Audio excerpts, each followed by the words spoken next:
Hi everyone. Thank you so much for coming this morning, waking up so early and coming to attend my talk. I feel very honored to be speaking to you today. I would like to start my presentation with a short exercise. So I would like you all to take a moment and think of a place, an object, a date, or a color that may seem ordinary, but has a special story, and share it with the person next to you. So take a few moments, do that, please. All right. Maybe you can continue your stories afterwards. Sorry, I just have to cut this short so that we can keep going through the presentation. I hope you all learned something about the person next to you. Why did we do this exercise? We did this exercise to see how something that may seem ordinary can be much more meaningful once you know the story behind it, the context. Context adds a lot of depth to our stories. I'm Leila Natsheh, and this is the picture I've recently chosen for my CV. You may wonder why. It's because my hair isn't crazy. It is not a group picture. I'm on it without my child or my beloved husband. But nobody knows all that. And this is the best picture I had on hand at the time, so I used it for my CV. Context adds a lot of depth to our stories. This is me, a random girl here in Gothenburg, trying to find a job. But did you know that I grew up in Qatar, in the Middle East? I am half Hungarian, half Palestinian. Both are countries of some sort of conflict, unfortunately. I am fluent in 3 languages. Learning the 4th was always top of my class. I don't actually know why. And I always wanted to change the world. And here I am, trying to fit in, learning Swedish, and trying to improve my skill set. Like thousands of other immigrants here and elsewhere in the world. Let's look at this photograph. It's a photograph with a narrative. What could the narrative be? I see an older woman looking down from her window in the beautiful morning light, probably talking to a neighbor.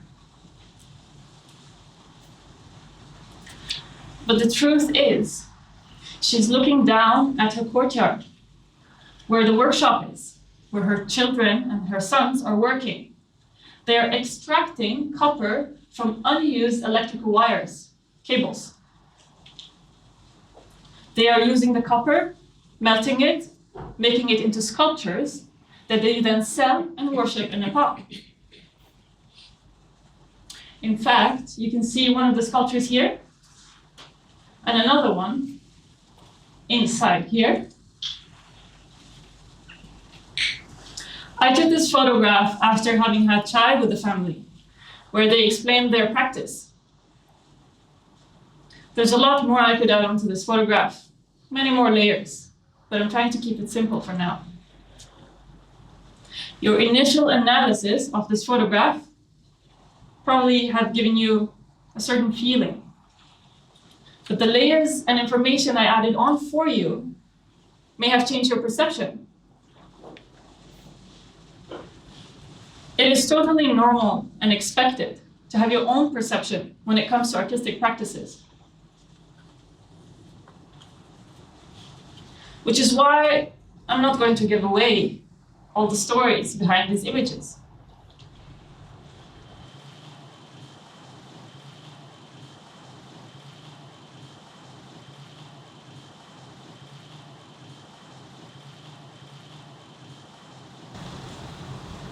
Now, how is all of this relevant to my presentation? And how is context relevant to creative work or design? When it comes to design and designing, it is essential to create meaning and depth by looking at as many layers as necessary for a project's success.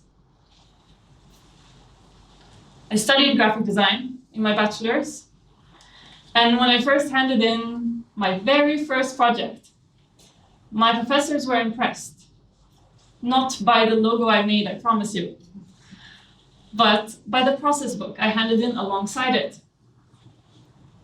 The process book was a requirement that we had to hand in with every project to show our thinking, our explorations, our research, and ideas behind our work. This is a picture from a more recent process book. I've been making process books ever since.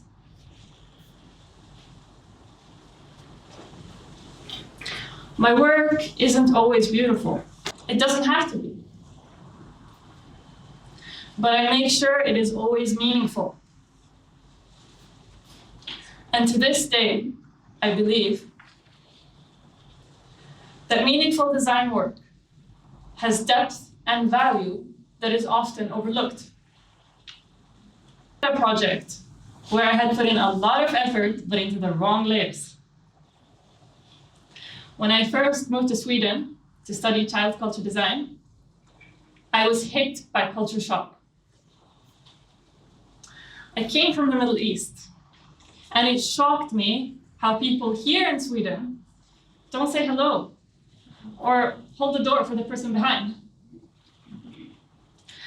And seeing my people here, Arabs and Eastern Europeans, I immediately assumed that they must have the same observations, concerns, and expectations. So I worked on this idea of activating people's voices and helping them hack the city with social behaviors that they think would make their beloved Gothenburg better. So I designed a physical platform, made sure it is accessible, playful, and friendly, encouraging people to express themselves on the surface, with the following prompt on it. Remember the time your mom taught you to say thank you? Or when the teachers in school emphasized that sharing is caring? Well, maybe all these values added a lot to who we are today. But maybe there was something else that was more important. Share some of your values with us. I hoped that people would participate, express themselves, and share their thoughts. And I would then take their notes, make them into stickers that they could then take and put around in the city and hack the city.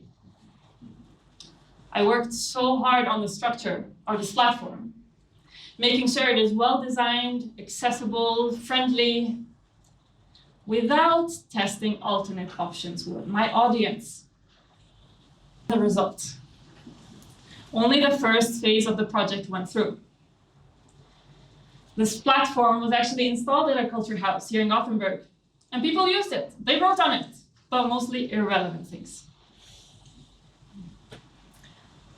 So I guess the structure was then thrown out by the culture house. I don't know what happened to it.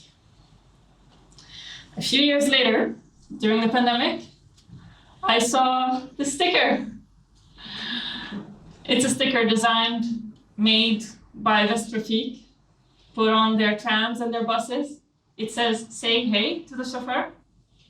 That was my idea. Anyway, I failed, but I decided to fail better next time.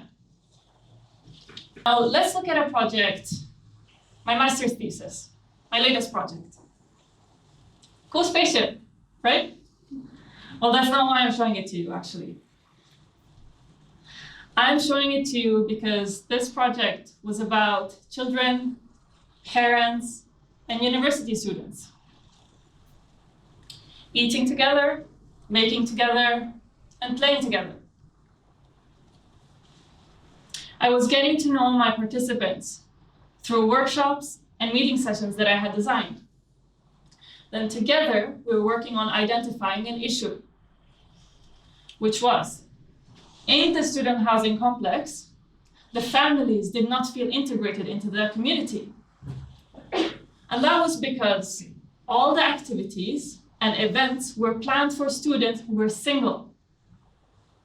So the spaces were not accessible for strollers, and the opening times of the cafe, for example, were really late at night on weekdays, which did not suit the schedule of a young child.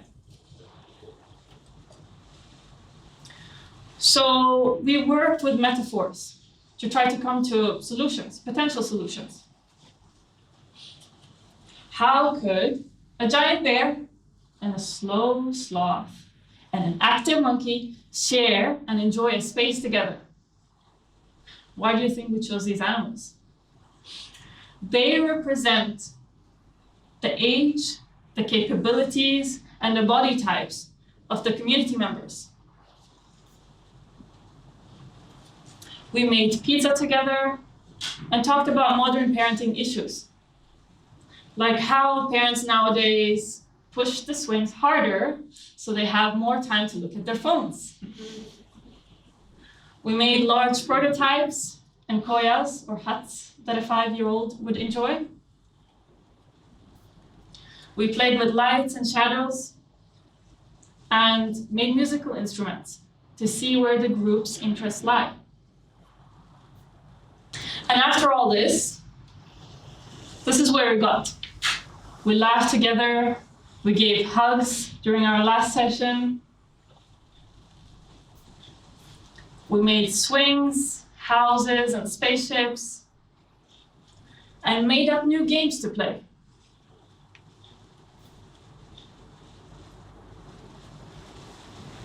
And we saw that it is possible for people of all ages to come together, play, and enjoy themselves, from 2-year-olds up to 40 plus. And we saw how the limitless imagination of the young participants encouraged the older participants to test the limits of physics. It had not been possible without the layers, the research, the explorations, the conversations, and the failures. This is a site-specific project that speaks to this group of people best. It is what they wanted, what they needed, and what they dreamed up. And this is a picture of a toddler holding a beetle. My child to add a layer. The child of a child culture designer. The child of the designer of this play space. This child has zero interest in conventional playgrounds. In fact, this is Plikta in the background in Slutskogen, one of the most popular playgrounds in Gothenburg. And here, he is playing with acorns on the ground. He grew up in the forest, by a lake, during a pandemic. So as a child culture designer, I cater to his needs, to his interests. I teach him how to pick edible berries from the forest, how to gently hold a tiny caterpillar without squishing it, how to enjoy the wind in this windy city, and how to pronounce the word rhododendron.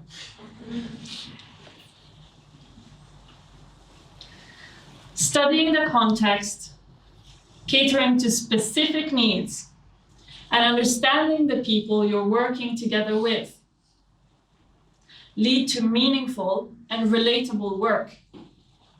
And in my opinion, that is the key to successful design. Context adds depth to our stories and the stories to come. Thank you.